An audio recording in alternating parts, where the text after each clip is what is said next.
జగిత్యాల జిల్లా మాల్యాల మండలంలో ప్రముఖ పుణ్యక్షేత్రమైన కొండగట్టు శ్రీ ఆంజనేయ స్వామి దేవస్థానంలో జ్యేష్ఠ మాసాన్ని పురస్కరించుకొని సోమవారం జ్యేష్ఠాభిషేక మహోత్సవాన్ని వైభవంగా నిర్వహించారు. ఈ సందర్భంగా స్వామివారికి ఆలయ అర్చకులు వేద మంత్రోచ్చారణల మధ్య ప్రత్యేక అభిషేకాలు అర్చనలు నిర్వహించారు. పవిత్ర జలాలు, పాలు, పెరుగు, తేనె, నెయ్యి, పండ్ల రసాలతో పంచామృత అభిషేకం నిర్వహించి స్వామివారిని విశేషంగా 108 కలశాలతో అలంకరించారు. అనంతరం ప్రత్యేక పూజలు ఆలయ అర్చక స్వాములు నిర్వహించారు. జ్యేష్ఠాభిషేక మహోత్సవాన్ని తిలకించేందుకు తెలంగాణ రాష్ట్రంలోని వివిధ ప్రాంతాల నుంచి పెద్ద సంఖ్యలో భక్తులు తరలివచ్చారు. స్వామివారి దర్శనం చేసుకుని ప్రత్యేక పూజలో పాల్గొని తీర్థప్రసాదాలను స్వీకరించారు. ఆలయ ప్రాంగణం భక్తులతో కిక్కిరిసిపోయింది. ఆధ్యాత్మిక వాతావరణం నెలకొంది. జరిగిన సంఘటన మాకు భయాందోళన కలిగిస్తుంది. మల్యాల గ్రామంలో 8వ వార్డులో గత కొంతకాలంగా ఆడ రోడ్డు సరిగా లేనందువల్ల ప్రజలు చాలా ఇబ్బందులు పడుతున్నారు. దానికి గాను ఎంతోమంది మా ఇంటి వద్దకు వచ్చి దీనిపైన పరిష్కారం కోసం మమ్మల్ని అడగడం జరిగింది.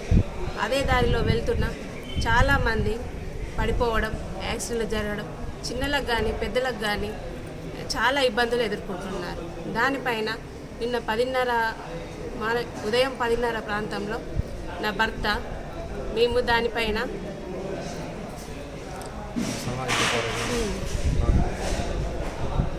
సామాజిక కార్యక్రమాలు చేపడుతుండగా ప్రజలు మాతో వచ్చి ఆడ నాట్లు వేయడం జరిగింది.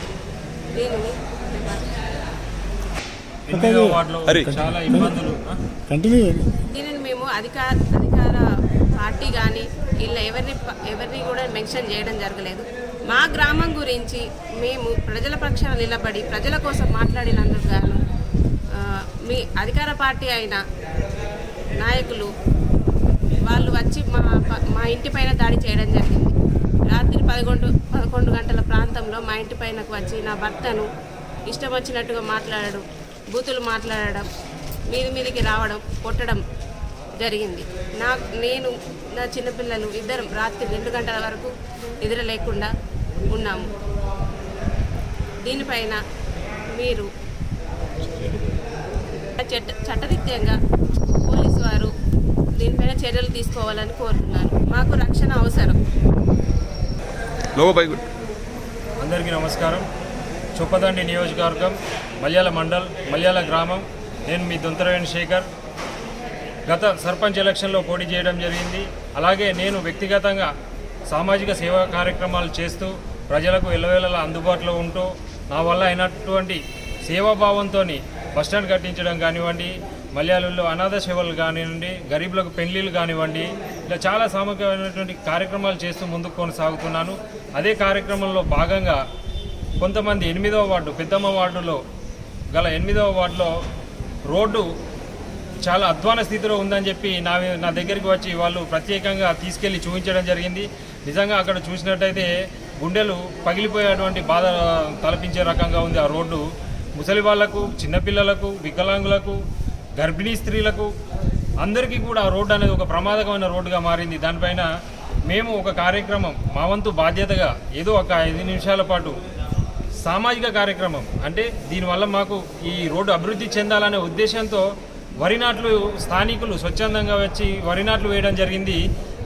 దానికి ప్రతిచర్యగా నిన్న సాయంత్రం మధ్యాహ్నం 2 గంటలకు నూకపల్లి సర్పంచ్ సీను, అలాగే గుర్రం Srikanth, Rajaram rowdy sheeter case ఉంది. వీళ్ళు ఫోన్ చేసి, అలాగే బత్తిన్ సీన్ కూడా ఫోన్ చేసి తమాషాలు చేస్తున్నావా, మా ఎమ్మెల్యే మమ్మల్ని తిడుతుండు నీ వల్ల అని చెప్పి, మిలిటరీ సీన్ అంటారు అతన్ని, వాళ్ళ ఇంటి పేరు మధ్యల సూరు, చెవుల మధ్య శ్రీనివాసు, నీ సంగతి చెప్తాం, నీ ఇంటికి వచ్చి నిన్ను కొడతాం, నిన్ను ఎంపెత్తాం, నీ కార్లో గంజాయి పెడతాం, నేను ఎట్లన్నా లోపలేపిస్తాం, నీ మీద SC ST కేసు పెడతా అని చెప్పి మీదికి వచ్చి లొల్లి పెడుతున్న సమయంలో నేను బంగ్లా పైన ఉన్న వాళ్ళ అరుపులు కేకలు విని బయటకు రావడం జరిగింది. నా పైకి వచ్చి హత్యాయత్నానికి ప్రయత్నం చేశారు. నేను చేసిన తప్పేంటిది? ప్రజల పక్షాన నిల్చొని ప్రజా గొంతుగా మాట్లాడడం తప్ప ఒక సామాన్య పౌరుడిగా ప్రజాస్వామ్యబద్ధంగా నేను అడిగిన దానికి మీరు ఇంటిపైకి దాడికి ఎవరు పంపించారు? మీకు అధికార పార్టీ మెడిపల్లి సత్యం గారు, ఇది తగినటువంటి చర్య కాదు. ఎందుకనంటే నేను ఎక్కడ కూడా మీ పార్టీని ఉద్దేశించి కానీ మిమ్మల్ని ఉద్దేశించి కానీ ఏ ఒక్క మాట కూడా నేను మాట్లాడలేదు. ప్రజల పక్షాన నిల్చొని ప్రజల సమస్యను తెలిపానే కానీ దానిపైన మీకు శ్రద్ధ ఉంటే ఆ సమస్యను తీర్చే విధంగా మీరు అడుగులు వేయండి. ఇలా రౌడీలను పంపి గూండాలను పంపి మీరు చూడండి. మీ ఒక సర్పంచ్ ఫోరంలో అధ్యక్షుడే ఉండి మీరు అధ్యక్ష పదవి ఎట్లా ఇచ్చిన ఆ వ్యక్తికి నాకు అర్థం అవ్వట్లేదు. ఆ లాంగ్వేజ్ ఏంటిది? ఎంత అధ్వానంగా మాట్లాడుతున్నారంటే అసలు వీళ్ళని ఆ నూకపల్లి ప్రజలు ఎన్నుకున్నది అనే విధంగా ఉంది. మీకు ఒకసారి ఒక వీడియో ప్లే చేస్తా చూడండి.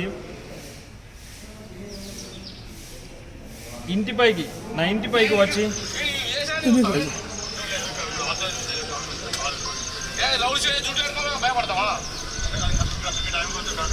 ఈరోజు అధికార పార్టీ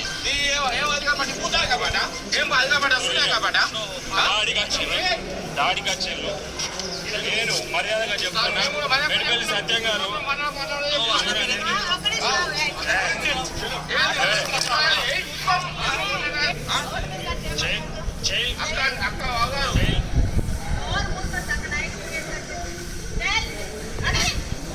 మీరు విన్నట్టయితే ఇక్కడ మనం ప్రజాస్వామ్యంలో బ్రతుకుతున్నామా లేకపోతే రాచరిక పాలనలో బతుకుతున్నామో అర్థం కావట్లేదు. నేను మీ బెదిరింపులకు లొంగేవాడిని కాదు. నేను ప్రజల పక్షాన నిల్చుంటాను. 100% ప్రజల తరఫున మల్యాల గ్రామాభివృద్ధి కోసం పనిచేస్తాను. మీ దాడులకు మీ భయాందోళనకు గురి చేసేటువంటి ఇటువంటి చర్యలకు నేను భయపడే వ్యక్తిని కాదు. నా పక్షాన ప్రజలు ఉన్నారు. ప్రజల కోసం నిరంతరం పోరాడుతూనే ఉంటాను. నేను ఈ మీడియా ముఖంగా ఒకటే తెలియజేస్తున్నాను. నిన్న సమయానికి పోలీసు వెహికల్ పెట్రోలింగ్లో భాగంగా అటు రావడం వల్ల నా ప్రాణాలతో నేను బయటపడడం జరిగింది. ఒకవేళ ఆ వెహికల్ రాకపోయి ఉంటే నా పరిస్థితి ఏంటిది? దీనికి ఎవరు బాధ్యత వహిస్తారు? మీ ప్రభుత్వం బాధ్యత వహిస్తుందా? లేకపోతే చొప్పదండి కాన్స్టిట్యున్సీ ఎమ్మెల్యే మెడిపల్లి సత్యం గారు మీరు బాధ్యత వహిస్తారా? దయచేసి మీ అనుచరుల వర్గాలను ఇలాంటి దుశ్చర్యలకు పాల్పడకుండా తగిన చర్యలు తీసుకోండి. పోలీసు వారు, మల్యాల పోలీస్, అలాగే ఎస్పీ గారికి, డిఎస్పీ గారికి, సిఐ గారికి నేను 2 చేతులెత్తి నమస్కరిస్తున్నా. నా ప్రాణాలకు హాని ఉంది. నాకు భద్రత కల్పించండి. చట్టరీత్యా నేనేదైనా తప్పు చేసి ఉంటే చట్టరీత్యా నాపై చర్యలు తీసుకోండి. కానీ ఇలాంటి దాడులకు వచ్చే వారిపై కఠిన చర్యలు తీసుకోవాల్సిందిగా కోరుతున్నాను.